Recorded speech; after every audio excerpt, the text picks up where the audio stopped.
Привет, друзья! Сегодня поговорим о седьмой партии матча между Магнусом Карлсеном и Фабиано Каруаной. Как мы помним, предыдущая белая Магнуса, в общем, не то что не принесла ожидаемых дивидендов, а еле-еле мы отбились. После нее был выходной и снова белая. То есть есть такой странный момент в этих матчах, что происходит переход цвета в какой-то момент. Как правило, в середине матча, то есть где-то один и тот же человек играет две партии подряд одним цветом, как правило, одну перед выходным и одну после выходного. Вот у Магнуса тут были две белые, одна была перед выходным, одна после. Мы изначально, конечно, с оптимизмом смотрели вообще на этот отрезок, но вот как сложилась первая белая, вы знаете, после нее был выходной. И была, в общем, как-то робкая надежда следующую белую использовать. Но в итоге, на самом деле Магнуса немножко лихорадило, то есть было видно там по общению какому-то, пусть онлайн, и по его поведению, что в принципе его вот эта партия в русской заметно довольно потрясла, что в принципе его переиграли именно на его территории, да, в каком-то простом таком эндшпиле. И в общем мы как-то снова агитировали, что может быть английская, может быть что-то еще, но последовал, в общем, белыми очень плотно ферзевый. Это было смешно еще, что мы с Вараном Фресене в какой-то момент смеялись, что он, значит, нашел в какой-то момент, что на этот матч можно было делать ставки на первый ход и на дебют. Но просто забавно, что я даже будучи в команде, я просто потом прикидывал, то есть я добрую половину партии, я бы, особенно белыми, я бы наш дебют не угадал. Черными, слава богу, у нас там было полтора дебюта, было попроще, а вот белыми вообще как бы... То есть я оба раза и в этой партии, и в предыдущей, я считал, что скорее всего будет английская, но нет. В общем, снова слон f4, снова эта позиция, значит, конь d2 мы в это распробуем. Мгновенно Фаби ходит ферзь d8, мы тоже считали, что лучший ход. Не единственный, но самый, наверное, простой. Значит, конь b3, слон b6, слон e2. Ну вот здесь, наверное, поточнее сразу dc. Потому что в отличие от партии, то есть слон бьет c4, ну как пришлось бы ходить слон бьет c4. И как-то мы пытались там себе внушить, что какие-то вот там такие позиции на самом деле чуть-чуть еще можно играть. Ну, прям так и в партии будет, но там объективно все мы, включая Магнуса, понимали, что, конечно, трудно. Слон на d7, да. Ну, в общем, это обычный ферзевый, реально у черных ни одной проблемы. Я не знаю, кого я тут пытаюсь обмануть. То есть, если вы можете выбрать цвет, вы, конечно, берете белых тут всегда. Белыми играть чуть приятнее, но реально черные сильно должны наиграть, чтобы что-то прям произошло. А разница в том, что конь d2 здесь неудачно из-за конь d5. В партии было ферзь e7, значит слон g5, это еще в файле было немножко указано, что так можно, хотя интересный слон g3. dc, конь d2, конь e5. Ну и вот здесь была указана какая-то острая линия, которая начиналась с хода конь e4, слон d7, ферзь c3. И как-то здесь вот принципиальная линия идет, взяли, f6, ферзь бьет e5. Как-то черные слон c6 тут ходят пока, слон c4, ладья e8. В общем, у черных нормально, но не так это очевидно. Белые могут любой ход сделать, там 2-0 или слон d3. Где-то придется бить FG, позиция такая немножко не сбалансированная, хотя у черных абсолютно нормально. Но Магнус, вот я говорю, партии типа вот этой партии в русской, мне кажется, на него всегда производили такое сильное впечатление. Магнус то ли слегка забыл, то ли рокировка тоже была, в принципе, указана, что можно и так, но это совсем уныло. Что Магнус решил сыграть совсем плотно. Мне кажется, вот еще раз я повторю, не в последнюю очередь из-за того, как Фаби переиграл его в этой русской. Значит, ну, здесь, да, слон d7, слон f4, конь g6, слон g3. Черные выводят слона.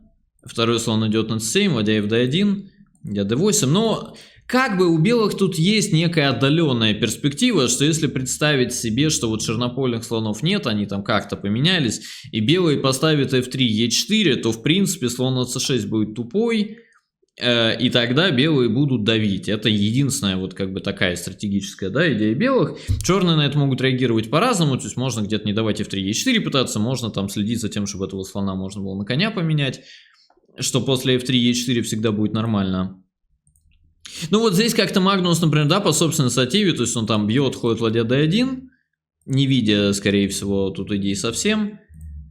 Взяли конь d5, да. То есть Фаби просто все начинает менять.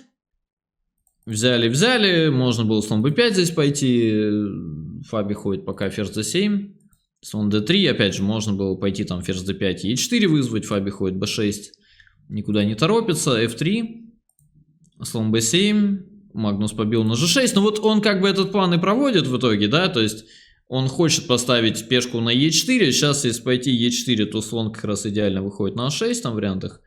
Можно сразу. Поэтому вот он бьет и ходит e4. Ну и вот как бы материализовался немножко этот рисунок, что если дать белым миллиард ходов, белый поставит e5, конь d6, например, да, как-то всех там выведут, в принципе, там даже позиция вот без ферзей будет для белых, если дать им много темпов, и особенно если здесь были бы не сдвоенные, как бы для белых могло быть перспективно.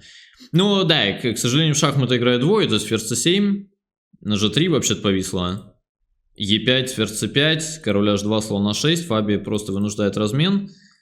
Ну вот тут стоит пешка g3 на h4, для белых была бы редакция, конечно, получше, можно было бы что-то пробовать. А так просто, да, f6, f4, король f8, черные просто побежали королем.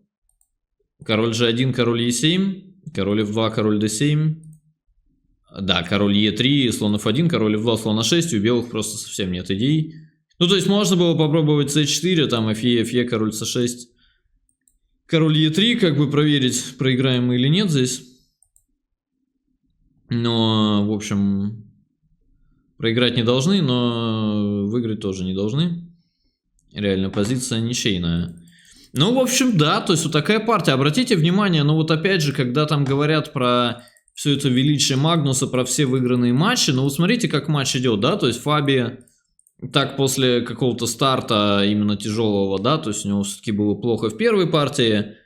Ну, как-то черными Магнус вообще подавливал, да, во всех партиях там в этом Иерусалима. Неожиданно вот матч дошел до экватора, вот у нас были две белые. Это всегда очень важный такой момент. Магнус очень его, кстати, любит. То есть он всегда старается... Я такой даже секрет раскрою, что как-то всегда... Я знаю, что вот даже в переговорах с Фиде до матча, что как-то он всегда мог повлиять, какая-то была странная штука, что как-то, чтобы, по-моему, именно у него было две белые, что ли, что как-то, или что-то, я уже не помню, но суть в том, что или он, может быть, продавливал, что в какой-то момент вот обязательно должна быть смена цвета, чтобы у него было две белые. Я уже не помню, но суть в том, что вот он вот эти две белые тоже всегда считал важнейшим моментом, то есть и в матче с Яном, на самом деле, у него тоже будут, по-моему, две белые подряд. И, собственно, он выиграет эту шестую партию великую. И здесь, в общем, как-то нашла коса на камень. Две белые, первую чуть не проиграли, во вторую даже не напрягли. Вообще-то матч прошел экватор, Фаби смотрелся отлично. То есть это абсолютно не какой-то матч там, где... Ну, с Корякиным, например, да? То есть в итоге они играли тайбрейк, но все-таки у Магнуса там было выиграно больше, чем в одной партии. Тут действительно было выиграно в самой первой. И после этого пошел абсолютно равный матч. Мы, честно говоря, как-то, ну вот эта пара, эта и предыдущая партия как-то всех уже настроили на вообще какой-то такой, ну не минорный лад, но вообще как-то стало тревожно, что вообще просто пропало ощущение, что Магнус лучше играет.